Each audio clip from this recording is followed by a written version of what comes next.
Hey, Dustin Hockensmith here with your Philadelphia Eagles Blitz for Week 11. A somber edition of this one, coming off a brutal loss, 27-20 to the Dallas Cowboys in Week 10. Coming off a bye, playing that game at home against a team that has been struggling. Disappointing for sure. Eagles slipped to 4-5 overall this season. Have to pick up the pieces quickly going down the stretch. The only team in the NFC East to lose in Week 10. The Redskins beat the Buccaneers. Giants came back to beat the 49ers. So they're sitting there at 4-5. They still have some control here. They get the Saints, a tough matchup in Week 11. Then they get the Giants, Redskins, and Cowboys again in their next 3 games. They have some control over how they factor into the NFC East. But it is worth mentioning, and it's making its way around the internet this week, Eagles have the toughest rest of season schedule in the NFL.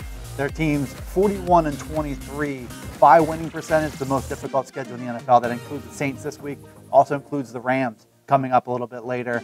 Looking back at that loss to the Cowboys, 27-20 was the final. Doug Peterson said after that game, all of us need to look in the mirror. And I think he's right about that. Season hadn't come together to this point anyway, but this I think was the lowest point of the season, especially poor showing at home, coming off a bye week against that team. Cowboys were 8 out of 16 on third down. They allowed Ezekiel Elliott to bust loose. He finished with 151 yards. They had a chance to tie it late, couldn't execute down the stretch. You ended up with a couple additional storylines coming out of that game. Cornerback Ronald Darby lost for the season with a torn ACL. Darren Sproles in the days leading up to that game aggravated his hamstring injury. We don't know yet when we will see him again.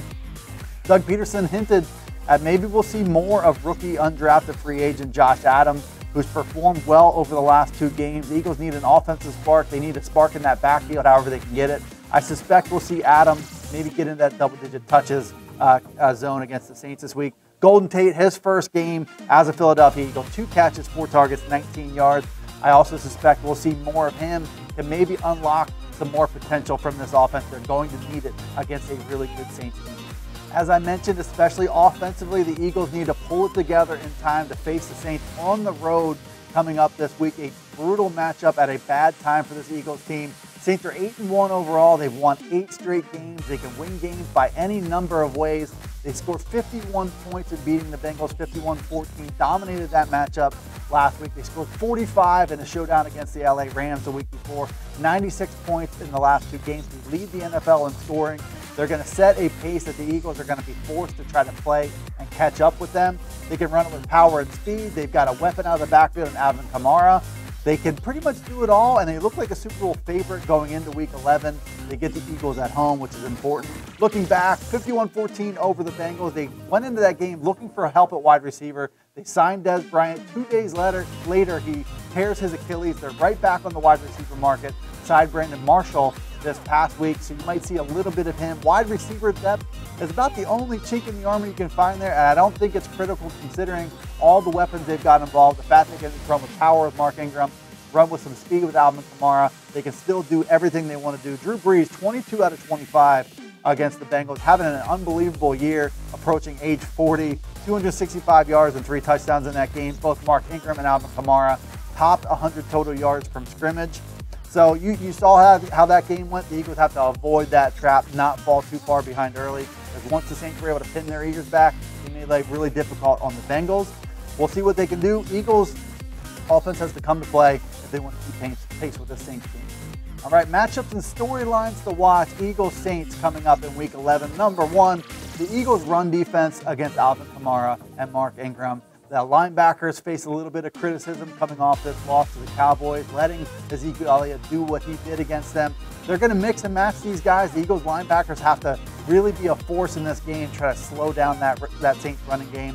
The Eagles passing attack also has to keep pace with the Saints offense on that side of the ball. Better execution, a better, more clear idea what they want to do, and probably more Golden Tate to try to make some yards after the catch to keep pace.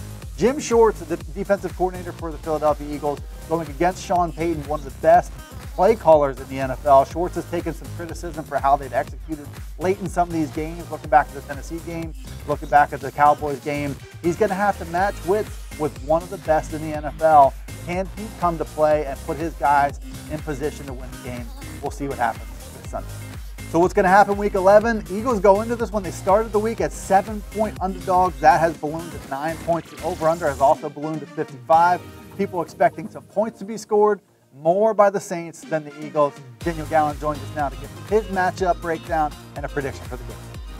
Their loss to the Dallas Cowboys on Sunday night put them at 4-5, 2 games back of the Washington Redskins in the NFC East, which is still a very winnable division, but the Eagles have a tough schedule to dig themselves out of the hole. They traveled to New Orleans this weekend to play the Red Hot Saints, who scored 35 in the first half against Cincinnati Bengals. The Eagles have not scored 35 points all year. The Eagles are going to need a big performance from their defense to at least slow down Drew Brees, Michael Thomas, Alvin Kamara, and the rest of the Saints, and they're going to need that offense to really kick into gear, capitalize on those third down and red zone opportunities, and put points on the board if they want to score a bit of an upset. The way things have been going, it's going to be hard for that to happen. The Saints just really seem like they're playing too good. They're on top of everything. Drew Brees has been essentially mistake-free, and the way the Eagles have been playing, they can't force turnovers. I don't see them being able to bait Drew Brees into any mistakes. I don't see them making the big plays that we've been waiting to see yet. Because of that, I'm picking the Saints to win this one comfortably, 38-17. You can follow along with all of our coverage this week at www.PennLive.com/Philadelphia Eagles, or follow me, Daniel Gallen, on Twitter at DanielJTGallen. All right, thank you, Daniel. Anything can happen in the NFL. You've seen it. I think the Bills, Vikings early in the season, a lot of times things happen without seeing clear evidence that you can believe it can. With that said, I don't see any real evidence here that suggests the Eagles can beat the New Orleans Saints on their home turf. I've got it at 34-24 in favor of the Saints. We'll see how that goes. You can leave us your feedback, your predictions. Tell us how wrong we're going to be in the comment section right here on YouTube. Subscribe to the PennLive YouTube channel and join us all year long right here on PennLive.com.